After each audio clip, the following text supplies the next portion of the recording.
everyone. I'm so grateful to be here. I really wish that I was with all of you in person because I love being able to return to person and see the exhibit. But as most of you know, I'm moving in a week to St. Louis. So I'm currently an assistant professor of design at DePaul University and a Wicklander Fellow in Ethics. And I will, as of July 1st, will be an assistant professor of design futures at Washington University in St. Louis. So I'm between jobs, which is why I can't be there with you. And so I'm just so grateful to be part of this amazing initiative with like-minded people, getting to know all of your work because so much I have admired for those I've known, and then the rest that I'm getting to know. So hopefully when it travels, I'll get to see it in person at some point. So thank you so much for attending today. Today's panel is called Evolving Design Solution. It will be from now 3:30 until 4:45, and so we'll keep time pretty quickly. We have Roy Behrens, Solving Problems in Design, Taikon Lee, 3D Printing for Graphic Design, Anastasia Reyna, Towards Biocentric Design, and Haley McDermott, Considering Multi-Sensory Design Solutions, so in that order. And so we're going to start with Roy, a great example of breaking boundaries, writer, designer, and artist. Most recently at University of Northern Iowa, Professor Emeritus and Distinguished Scholar. So Roy, you get to take it away. Okay, I'm going to just show a short video. But before I do that, I want to just make mention of a couple of things. I have two parts in the exhibition. One of them is a collaborative exhibition with David Lewis, who is an old friend of mine and who used to teach in Iowa.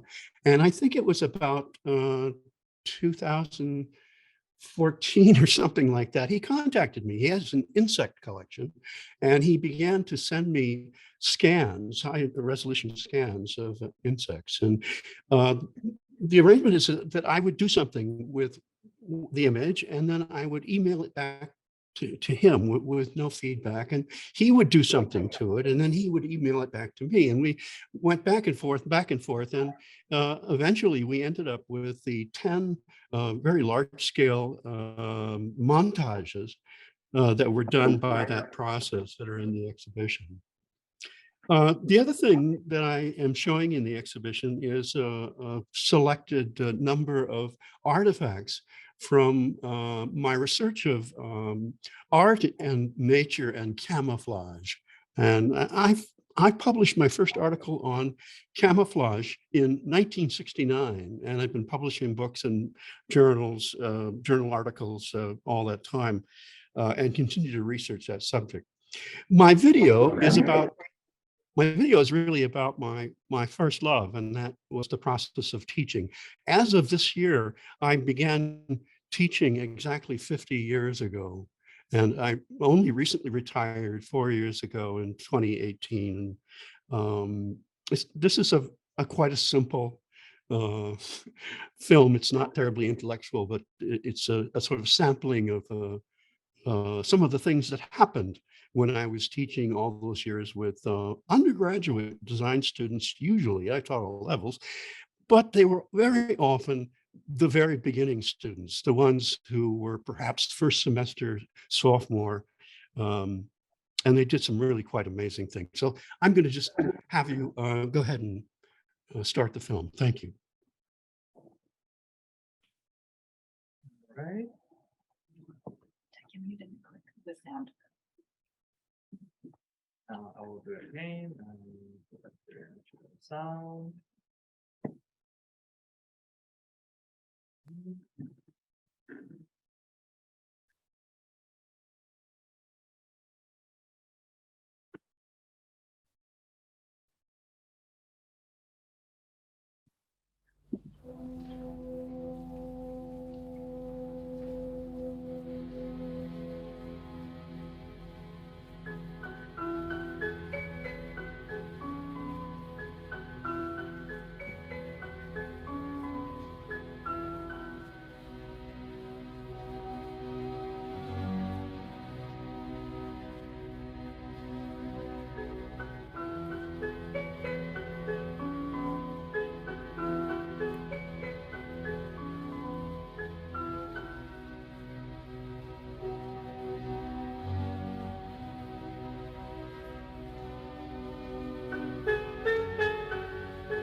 Thank you. That's all. That was amazing. I love that that was made with PowerPoint. I like to do that too. It's nice to see your journey. Thank you. I'm gonna not talk. I talk too much. I gotta save my questions. So next up, we have Taekum Lee, who's there. The talk is titled 3D Printing for Graphic Design, an assistant professor of graphic design at Iowa State, interdisciplinary artist, or rather a designer using the artist material and sensibility. So take it away. All right, I'm here and let me share my screen. There you go. All right, hello, my name is Taekyung, and if I remove any English accent, it's Yi Taekyung is correct, but anyway. I'm teaching graphic design at Iowa State University, and I will talk about the series of exploration with 3D printing and graphic design. Actually, I only have degree in graphic design, BFA graphic design, MFA graphic design, but what I'm doing is a little different, I think. So usually I don't like to use a script, so I can just talk 50 minutes without the script, but today I'm gonna read it through so I can finish it on time. So designers can use a variety of printing techniques to produce visual materials and to solve visual problems. Visual communication problems. My research explores unconventional materials and alternate solutions to create tangible typography, graphics, and even design objects using digital fabrication. It all started with my eye surgery. So I had an eye surgery, actually two, in the middle of my graduate study. It was a bit serious, and I had to take a semester off. When I get back to school, initially working with the ceramic was a kind of meditative and kind of art therapy for me.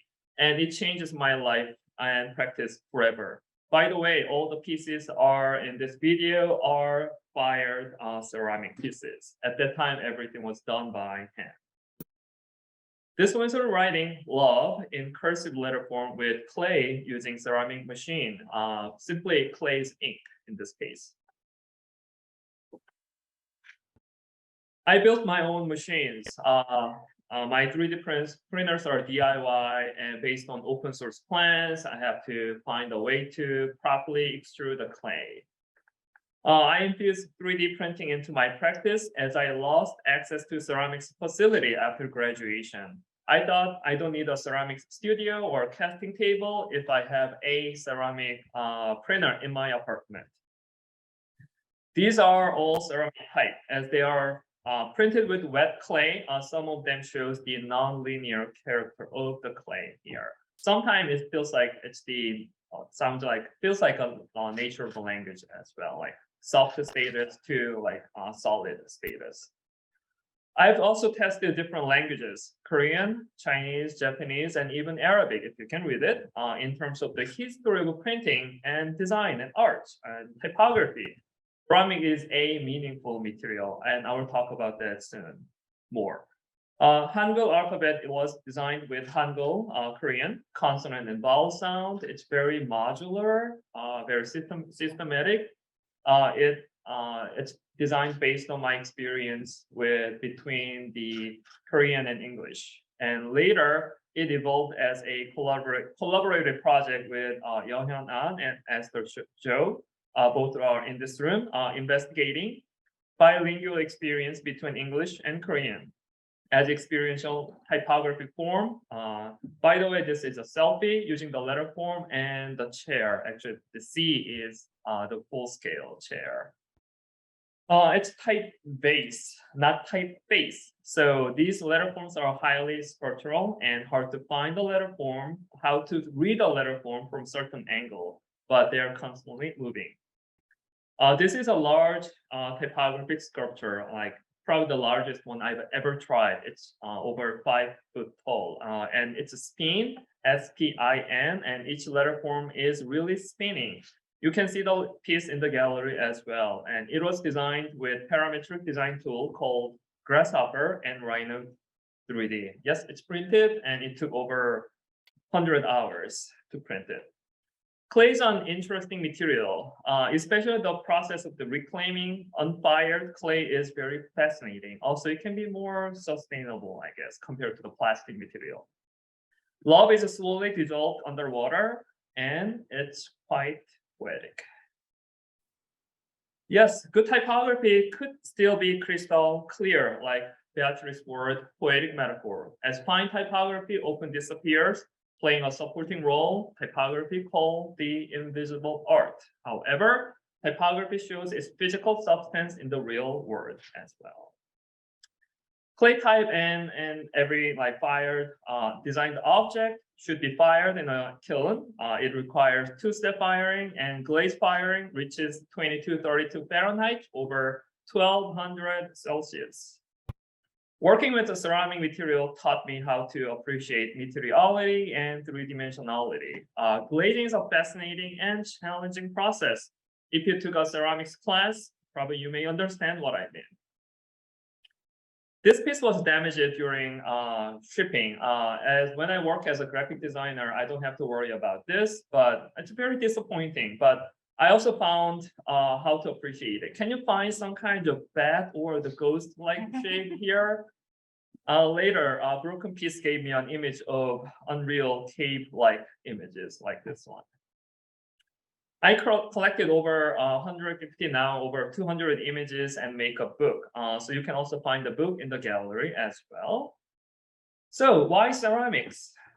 We need a little bit of time travel. Clay is one of the first material our ancestors used for typography and art around, specifically for clay tablet around 3200 BC.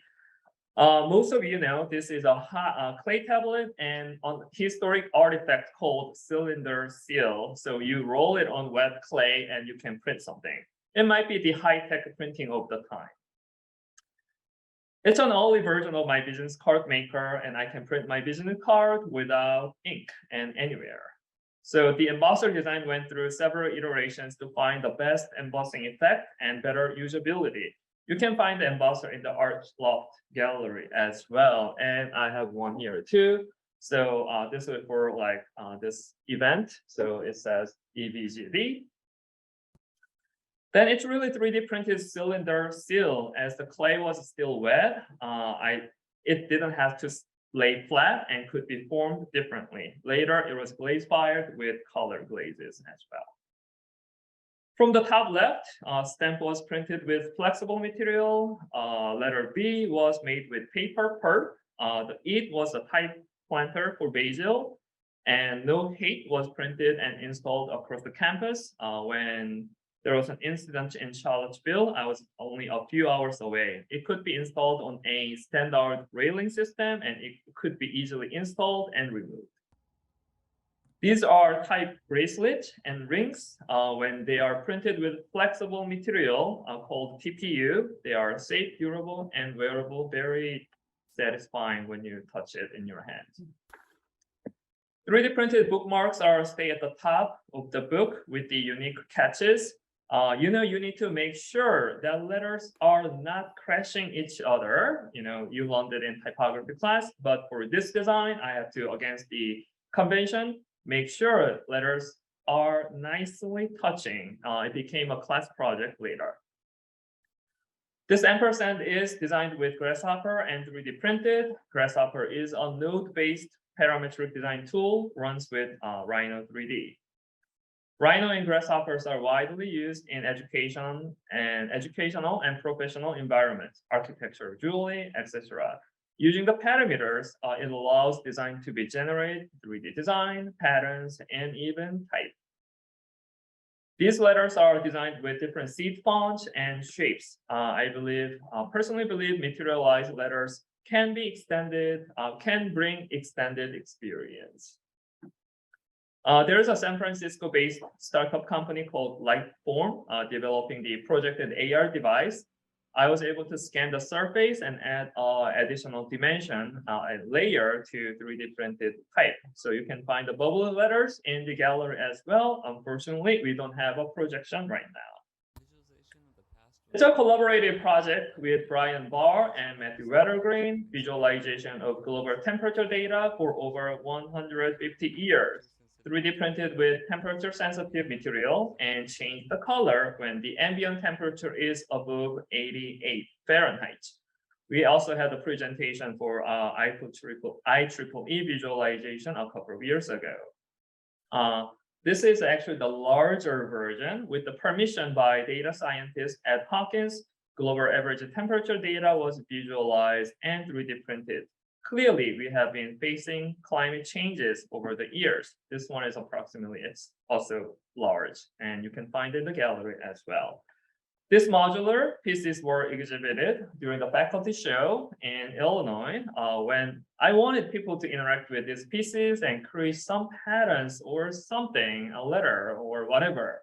And during the opening night, it happens. And it's pretty interesting. And I was amazed. I also learned that importance of the vision and tactility, and also opens up my eyes to other sensory experience for graphic design as well. Yes, there's no right or wrong, but maybe there's just better solution, I guess. Definitely Ambassador is still one of my favorite and maybe people's favorite too. This year, I started learning Braille and incorporating Braille into my Ambassador design. Since the eye surgery, I got some minor vision problem compared to my age. I had to make some graphic design more inclusive and inclusive for everyone.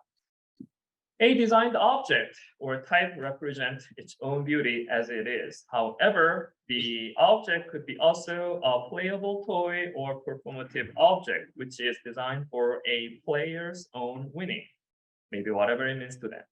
My next project will investigate playable object toy design, maybe, and developing design application for vision impaired people. So I will quickly go through some student work, specifically using some 3D printing. This is the two student design 3D printed tactile card, and each letter has some tactility. For example, S says goosebump on it, so you can scratch it and invite people to write their own card. This one was one of like students' favorite. During the pandemic, junior graphic design student designed 3D letter form with a theme or some mood, and they designed the soap and make unique packaging. One of them is scary, and then you can see the soap package with the scary face there. Type 1 students designed bookmarks for the book of their choice. They're all 3D printed and some practical items. They were completely new to typography and 3D design printing, but they learned how to actually materialize their letters. The student work is from an experimental course called the Sight, Sound, Touch, and 3 instructors. For example, Sight was covered by Maurice Mayer, Sound here like Alex Braidwood, our sound guy, and I covered the touch section. So most of them were new to this thing, and they were able to make some interesting pieces of tangible type. I've been sharing my explorations on my Instagram, so for more info, please check my feed or contact me, and thank you very much.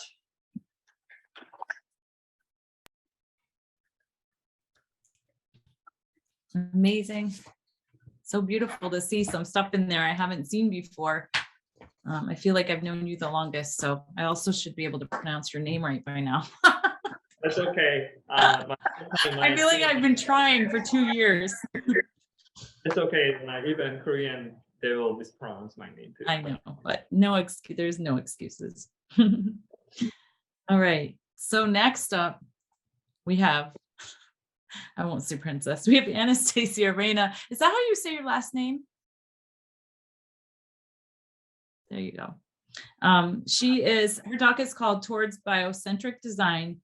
She's a multidisciplinary artist, designer, and researcher, where she's an assistant professor of graphic design at RISD. Take it away.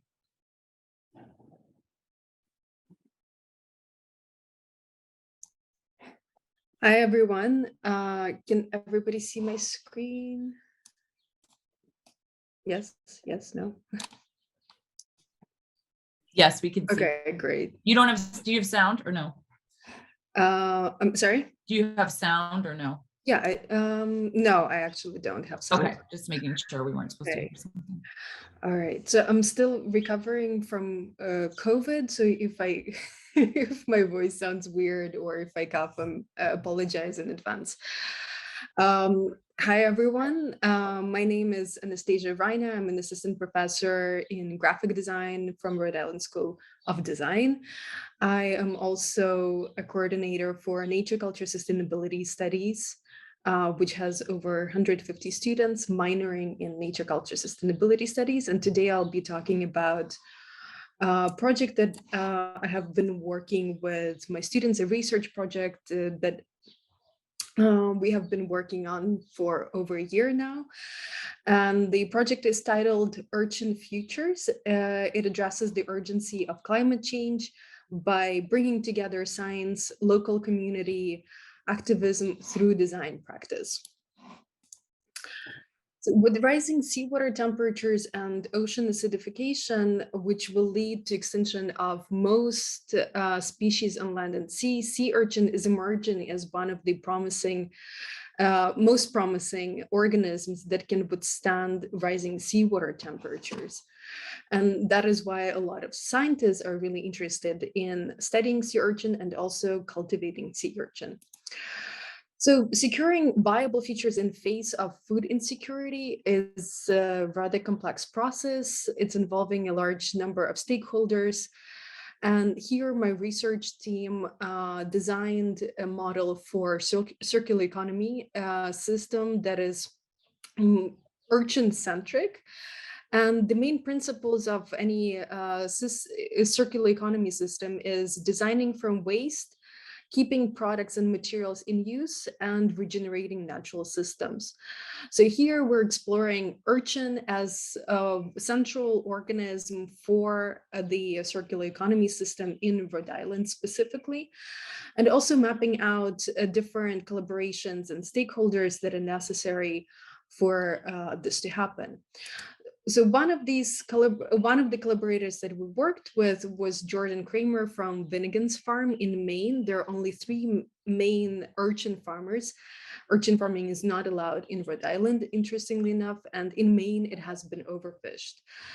So as of 2016, more seafood is sourced through aquafarming than is being caught in the wild, and aquafarms are uniquely positioned to address the growing demand for seafood protein.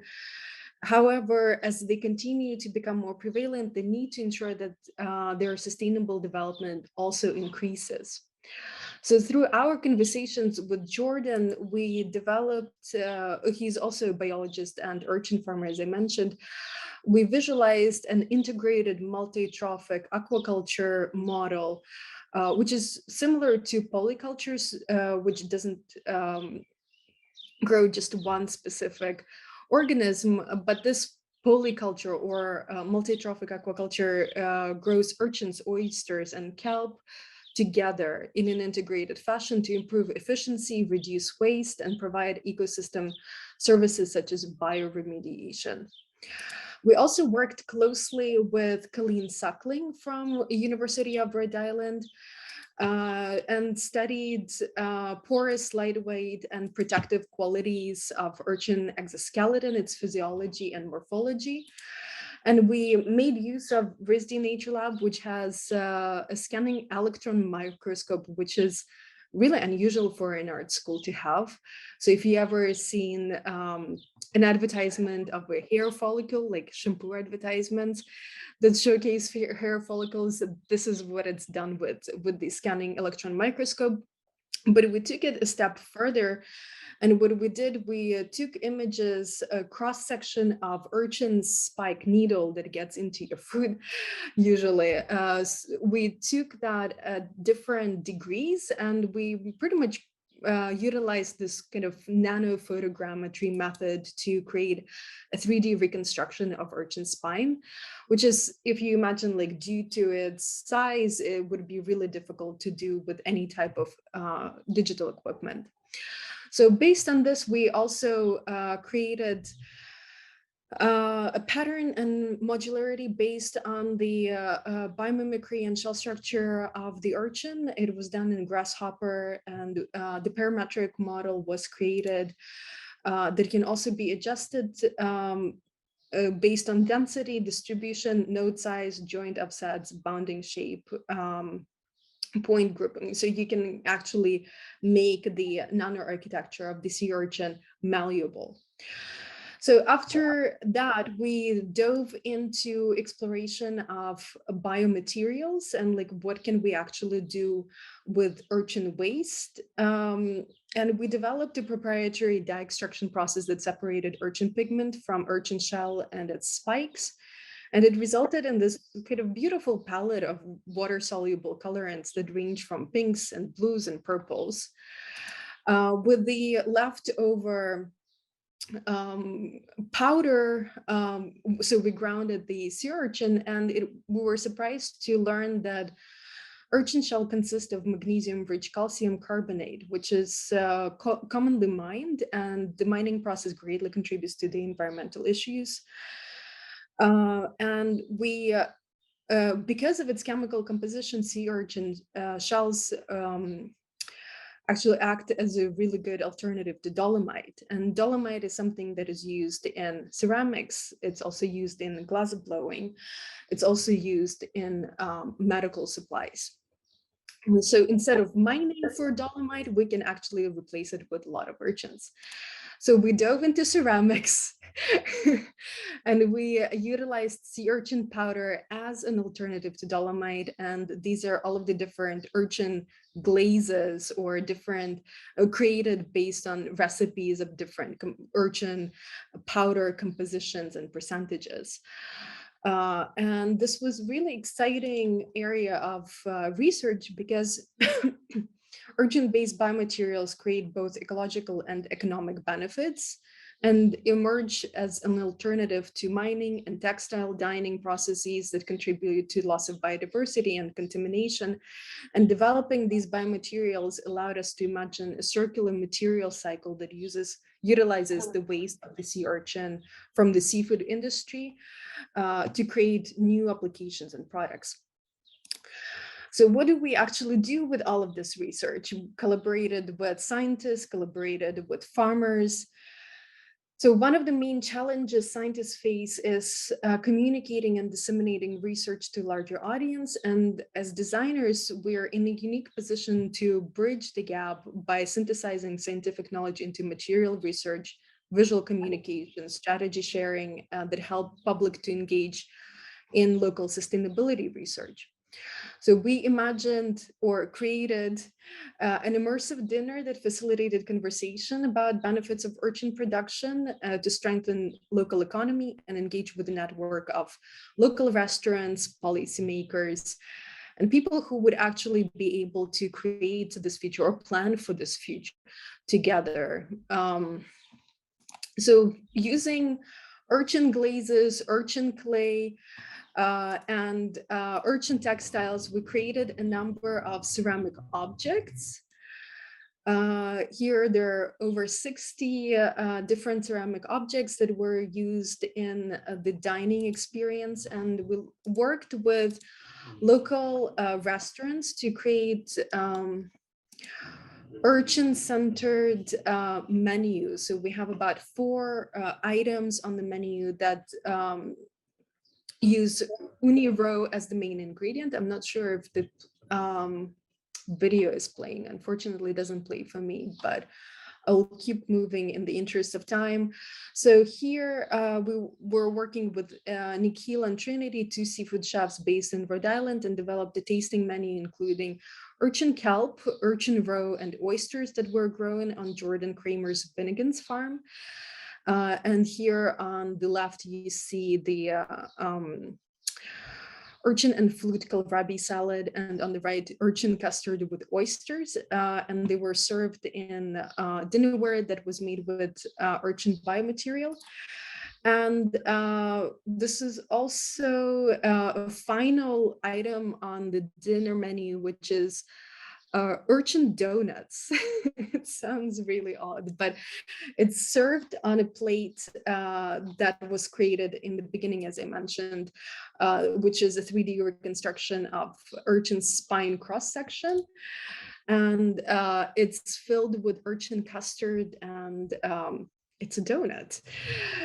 So it serves, all of these dishes serve as an edible representation of our integrated urchin integrated multi-trophic model. And under shifting and intensifying constraints, designers must forge new collaborations and engage with scientists, policymakers, corporations, and local community to obtain new knowledge and methodologies to enact change necessary for our collective survival.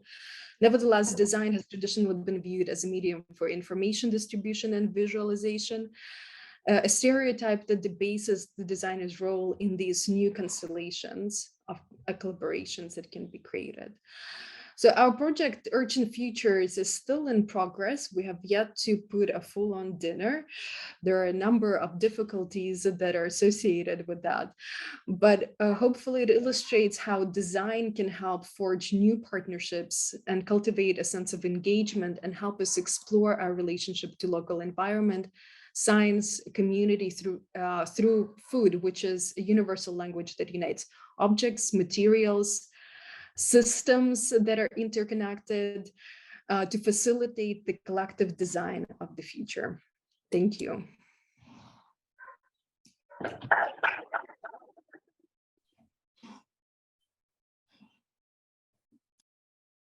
Trying to talk and I'm muted. That was amazing. I haven't seen that project in full, and I love that it was moving into food. So, all right, hang on here. I have so many questions for after. Okay, last but not least, we have Haley McDermott. This project is called Considering Multisensory Design Solutions. She is an MFA candidate at Iowa State. Take it away, Haley. All right.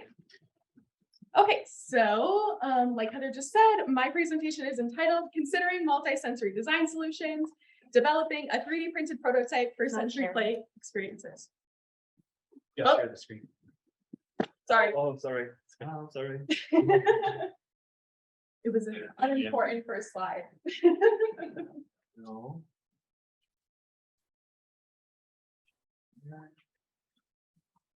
No. Should I do this minimize thingy up here? Yes. Okay. Good. I can't see.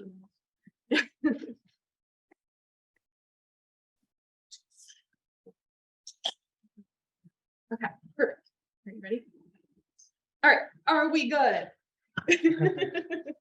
Okay, so my name is Haley McDermott. I am a current MFA in graphic design candidate at Iowa State University, and I just finished my first year of our 3-year programs, and I'm really excited to start my second year in the program.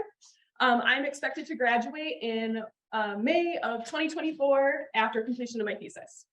So prior to coming to Iowa State University to pursue my master's, I received my Bachelor of Arts degree in Design Arts and Marketing from the University of Wisconsin-Green Bay in 2016. And then after graduating, I worked half a decade at 3 Wisconsin-based firms.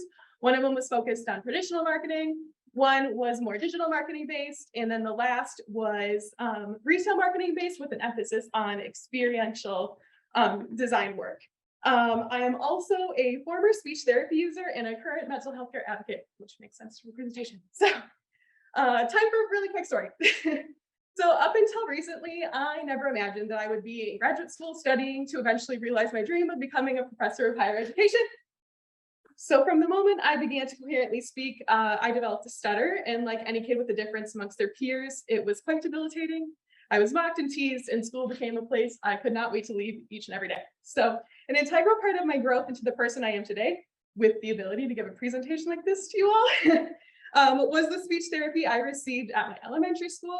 In time, school became a place I really enjoyed as I became way less shy and anxious and way more outgoing and confident. Although I can't say I remember many of the specifics of my time in speech therapy, which started over 2 decades ago, I can say with certainty that it did change my life. This quote by Ellen Lupton and Andrea Lips from their book, The Senses, Design Beyond Vision, encourages designers to employ multisensory design in their work through considering sight and also sound and touch to evaluate to elevate their designs to be more inclusive. It reads, sensory design supports everyone's opportunity to receive information, explore the world, and experience joy, wonder, and social connections, regardless of our sensory abilities. So how that relates to this, for graphic designers, it's becoming increasingly important to consider senses apart from vision in their work. Multisensory design can solve problems and enhance life for everyone, like stated by Lupton and Lips. For this final assignment for my Art GR 511 class at Iowa State University, I was challenged to create a self-initiated project that activated at least one sense in addition to vision. The project, entitled Design Beyond Vision by Professor Tech, was inspired by Lupton and Lips' book. My proposed project, a sensory tablet stand, aimed to stimulate vision, touch, and hearing. So, like many others, life during the COVID-19 pandemic got me to think about how the pandemic was affecting school experience of current school-aged youth. This also caused me to really reflect on my own experiences, including my time in speech therapy. I would like to read you an excerpt from a Health IT news article posted in May 2021. It states, although demand soared during the pandemic, interest in virtual mental health services has been increasing for some time. What most people don't realize is that telepsychiatry and telemental health services were in pretty high demand pre-COVID, and what COVID did was really catalyze the adoption of those services. With this in mind, while also realizing the potential similarities between telemental health sessions and virtual speech therapy sessions, I was inspired to seek innovation in these areas for my project by enhancing virtual experiences with multisensory solutions. Like I said, although I don't really remember much from my time in speech therapy, one thing I do vividly remember is sensory play was integrated into my sessions. Though through further research, I discovered sensory play is an underutilized activity in speech therapy.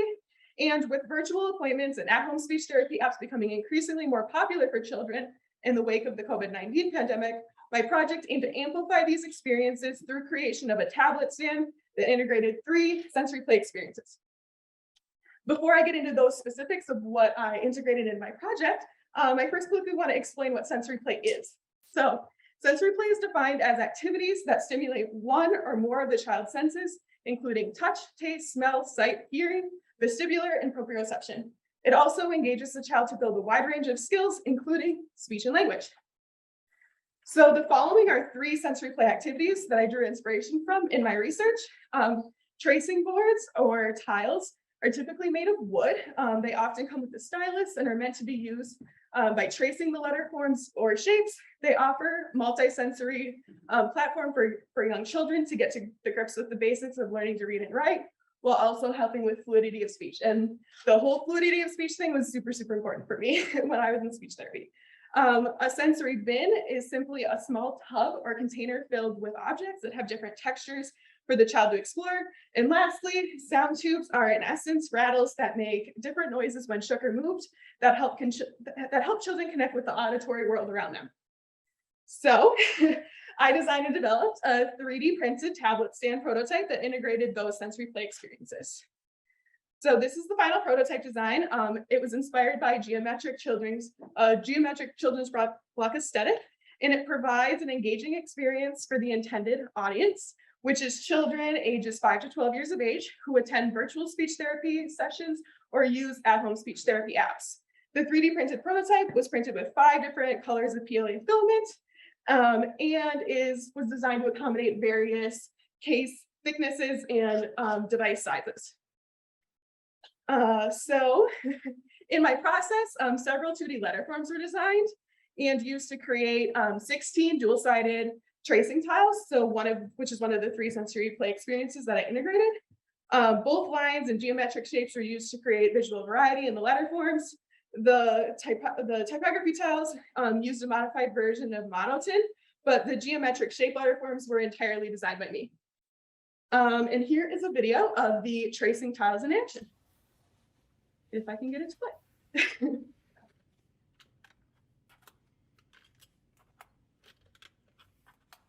So all 16 were housed in the drawer that was able to pull out from the solid design and be used individually.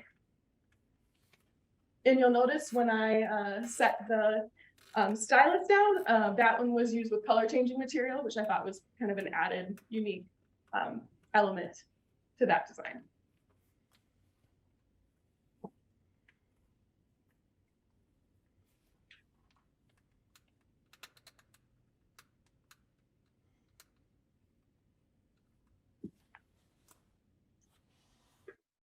The sensory bin in the back of the stand contained 3D tactile letterforms, 2 tactile shapes, and around 40 3D printed sound tube noise beads.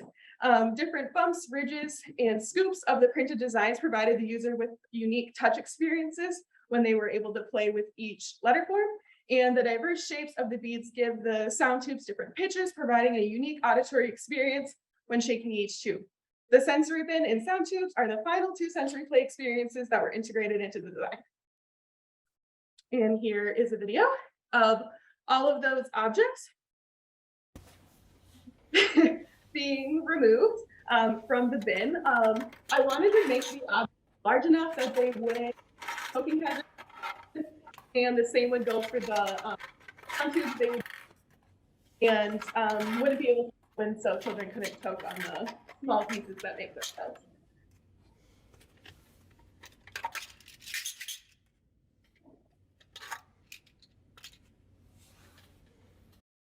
All right, and then the next step for this project would be testing the stand during speech therapy sessions with the intended audience, while also working along professional speech therapists to get their input on the design. And then after that, I would probably make necessary design modifications to the prototype before this would become an actual product. So thank you.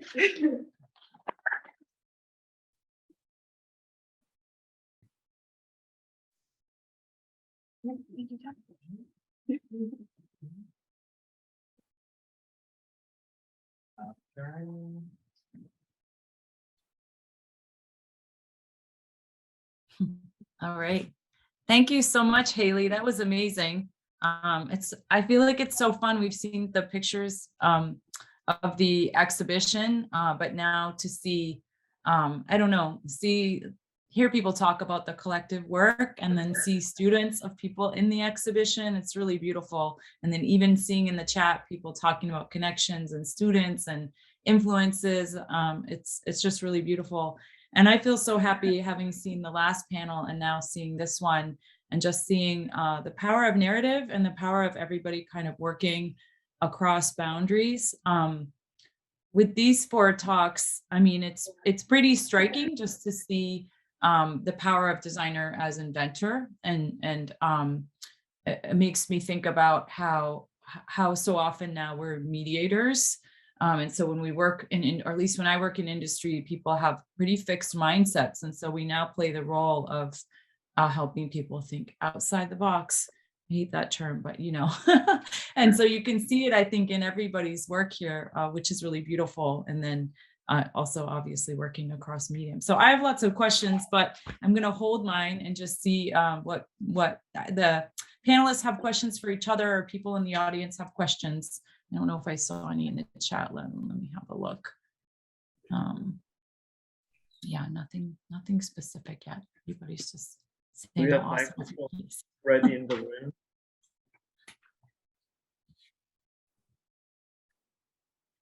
Oh, Heather, we got a question in the room. Okay, awesome. Take it away. This question is for Roy. What is your favorite project that you've ever worked on? Oh, that's a good question. This is for me. Question. Yeah, I think it was the favorite project you've ever worked on. I don't know if there's the person asking the question, you mean favorite project he's ever worked on, or project he's assigned, or maybe both? Oh, it's the same. Favorite project that you've ever worked on, and why? Let's interpret it however we want. Yeah, I really enjoy doing things for causes that I like, and assigning my students to work for those causes. When I was teaching, we did a lot of work for women's rights in Iowa and also broader. And sometimes we work for Alzheimer's organizations. Probably I got the most delight out of having them do posters. I love posters myself, and I think some of the results that they got were phenomenal. Those pencil sharpener posters were really quite something. That 4,000 pencil sharpeners, can you imagine that collection? No, and we photographed them.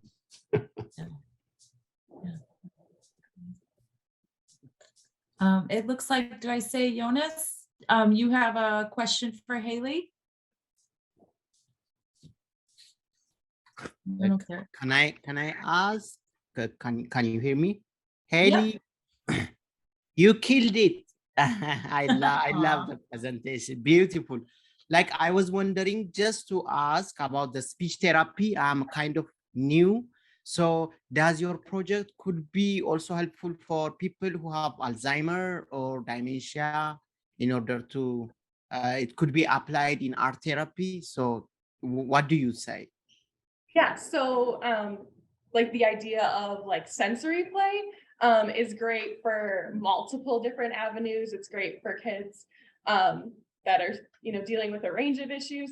But I just kind of wanted to focus on speech therapy because it was something that was like deeply personal to me, and sort of, like I said, reflecting on my sort of experiences, thinking how children's experiences might be different today. I really wanted to try to bridge that gap and kind of think about the problem that I was seeing and something that was really personal, I guess, to me. So yes, it can be used for a wide range of things. And Steffi at Iowa State is going to be doing her thesis on lots of things that are related to that. So I would definitely talk to them, and they will definitely expand, I guess, that for you specifically, yes.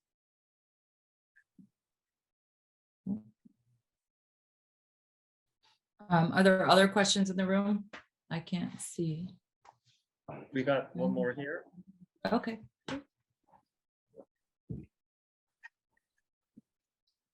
Thank you. I've only caught the end of these talks, and I've got a question. Is it Hay? The sociologist Calver talks about play, and in one of the characteristics, I think he says it's separate from the routine of life, occupying its own time and space. And I don't know what your thoughts are on that. You know, that's a really great question. I guess maybe I'm not the best person, I guess, to answer it, coming from, I guess, the design perspective, but I guess for me, like, I can talk to my experiences, and like that idea of, you know, play, sensory play was something that was so important to kind of get me in a position to even sit up here and talk with all of you today. So I guess broadly, you know, I guess maybe I would say, I don't know if I'm the right person to answer it, but I guess personally, I think it's incredibly important, and it's really, I guess, changed my life for sure. I love that. I have to say that I've been intrigued by the various references to the Bauhaus, you know, in the statement of purpose for the symposium and exhibition, but also in the discussions we've been having. And it's, I guess I'm kind of, to some extent, kind of an odd man out, because when I was 17, I actually spent a summer in California studying with the first woman student at the Weimar Bauhaus, who was a potter, Marguerite Wildenhain. And someone asked, what was the favorite project if they asked, I worked on. Some years after she died, I was able to design a 750-page full-color book about her life and the evolution of pottery in Germany, and then studio pottery coming to this country. I don't think people knew at that time much about the role of women at the Bauhaus.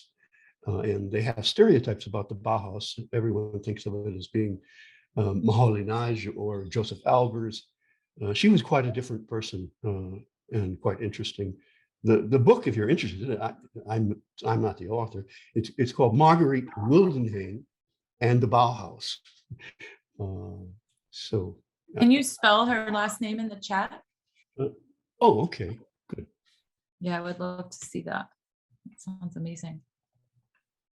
I don't know if there's more questions in the room. No? You got one. Hi. Are you all able to hear me in the internet? Great. Yeah. Hi. Well, my question is for Anastasia, and as it may relate to others as well. First of all, love seeing so much of the nature lab and the integration of so many different majors working together. I wondered if you could speak a little bit to maybe some of the ways that you've set up the collaborations with, for example, University of Rhode Island, the biologists, just like sort of, I guess, almost like the pre-work that goes with the work that you're making together. So just any aspect of that. Thank you.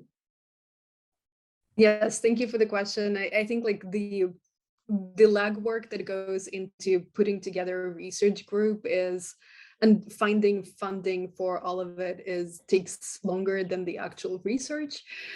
So there are a number of things that go into that. The team that I have been working with on this specific project, it's a tried and tested team of loyal research assistants and students who were involved in a number of projects. And those projects also emerged from a recent sponsorship or work with Hyundai Motor Groups and Rhode Island School of Design, and thinking about sustainability, thinking about smart cities, sustainable cities, thinking about the future of mobility.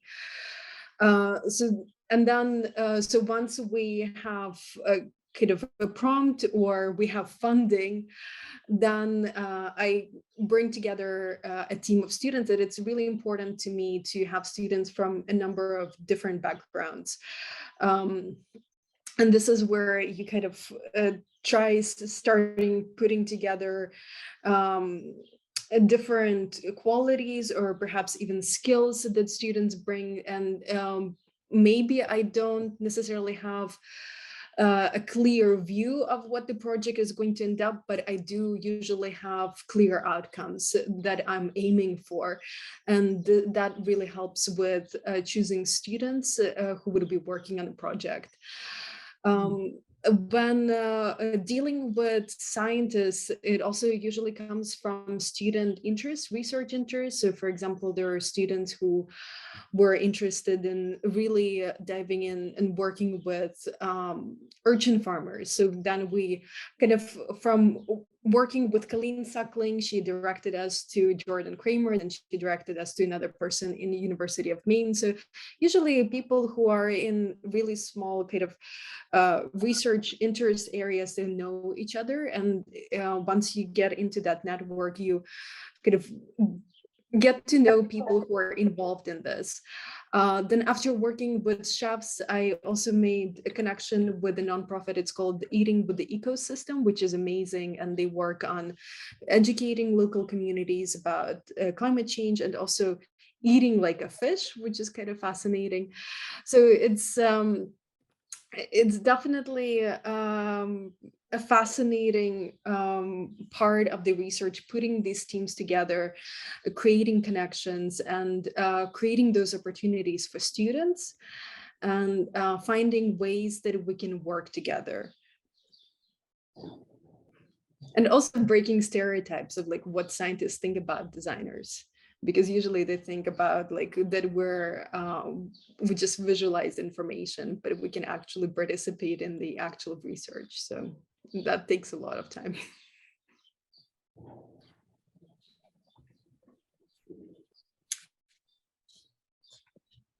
Yeah, I was thinking about how with all of the work that we saw here and even earlier today, how our personal journeys are really powerful influences behind our work, right? Whether it's our eyes or our mental health or all of those stories that kind of lead us where we are at one point or another, which is, I don't know. I mean, it's great because the power of narrative behind everything. And I was also thinking about how, again, with all these projects, they're all collaborative or participatory in different ways, right? Like Roy, the insect project that you talked about, which I didn't get to see in person, but where you were giving it back to one another. And then in Anastasia, you have this like huge team.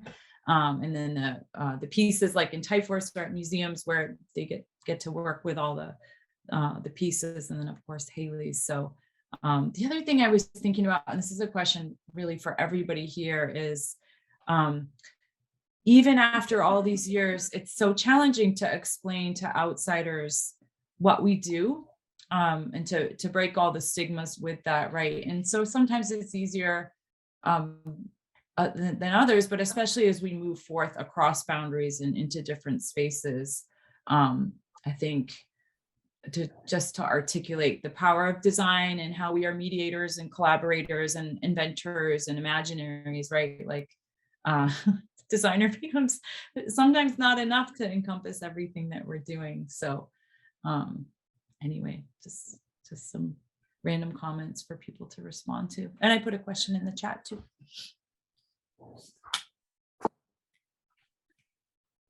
Actually, so Heather, your comment, actually that reminded me of a thing from the book Ways of Seeing. I just like, I'm not really good at science, or math, but after our sensory input, our brain can not handle all the our brain can process all the informations, all the sensors, but sensory experience input, but we cannot remember everything because everything would kind of pass out of our brain.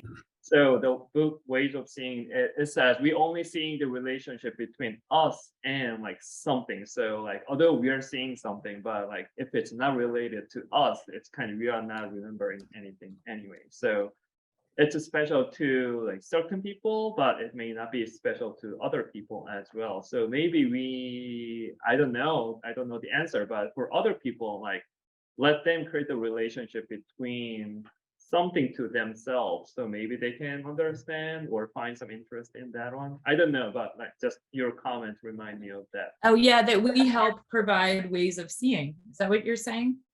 Yeah, that's beautiful. I love that. Yeah, I thought you were saying it. Were you saying it's also a book? I feel like I've seen that or read it or something. So, yeah. I think John Berger's Ways of Seeing, it's kind of pretty thin book. Yeah. I feel like maybe you mentioned that to me the last time I saw you or at some point when we crossed paths. So it's also it's a kind of a classic, isn't it? Yeah. It's also a film series. Berger made okay. documentary films. Yeah. Yeah.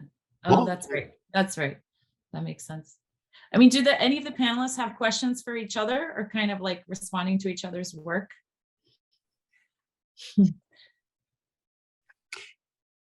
No pressure.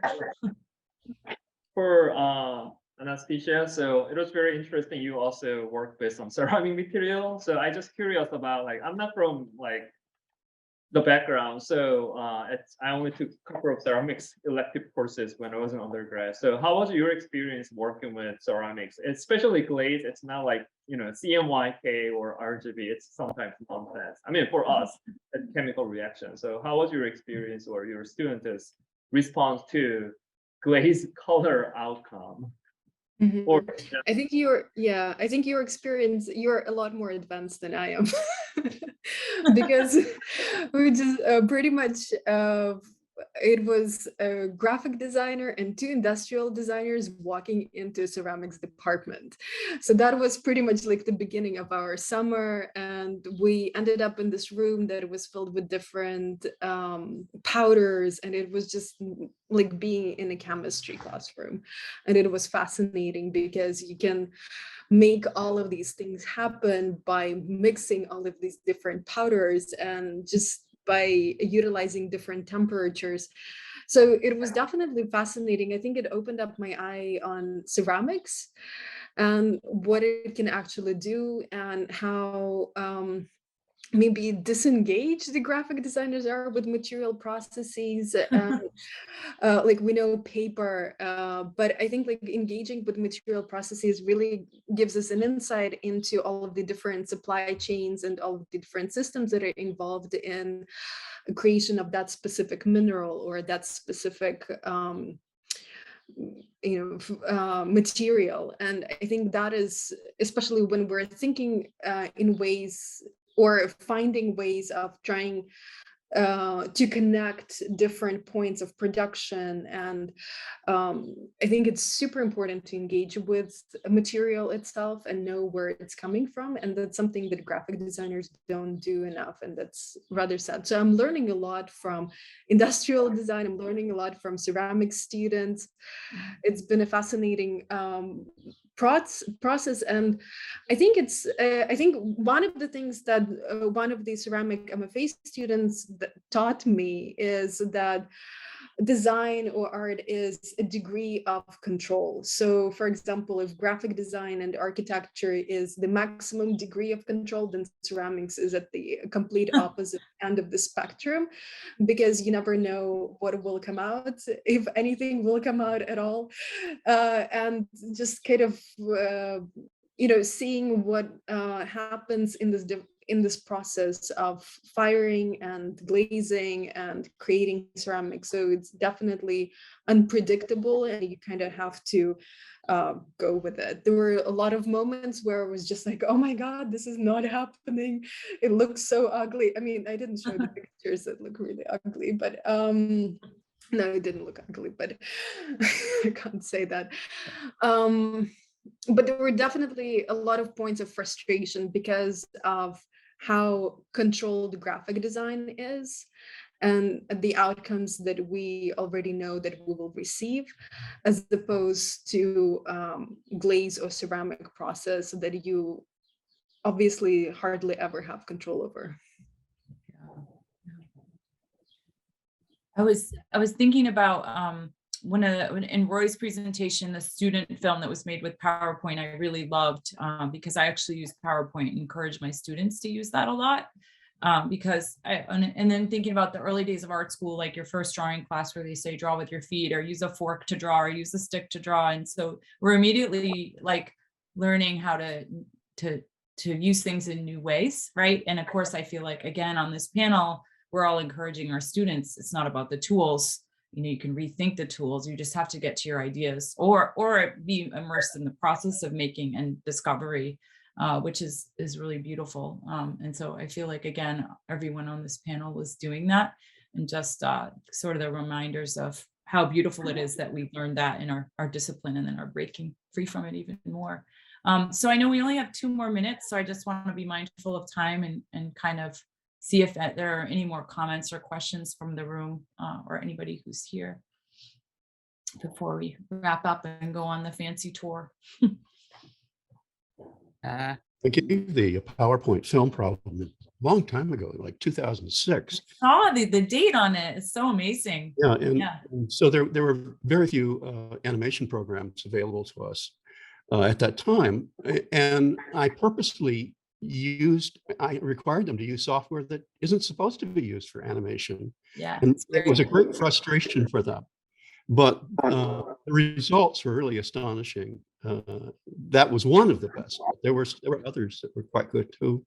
And I don't know if you know that, but she had to use only the provided shapes that you can. Oh no, that's great. Glean from PowerPoint itself. Yeah. Yeah, it reminded me a little bit of Moon's film yesterday that had the gray triangles too. It's really beautifully animated. I love that. Yes, that was yeah, good. I loved that. So, no, that was pretty great. I mean, also, I feel like, and the purpose of those kinds of experiments are to teach students you're not stuck with Adobe. You can also invent software anew, right? So we have the power not to be stuck in the systems that are given to us, but that we can remake, rethink, and create them. And so that's, for me, that's the underlying beauty behind all of these projects that we just saw, well, and projects across this conference. So anyway, I feel so inspired by everything that I saw. And I know that moderating a panel always enhances my own work and getting to know everybody who's on it. And so I'm just really grateful to have spent time with all of you. And so since we're at 4:45, I'll turn it back to the room and let you all do your magic. Thank you, everybody. Thank you. Together.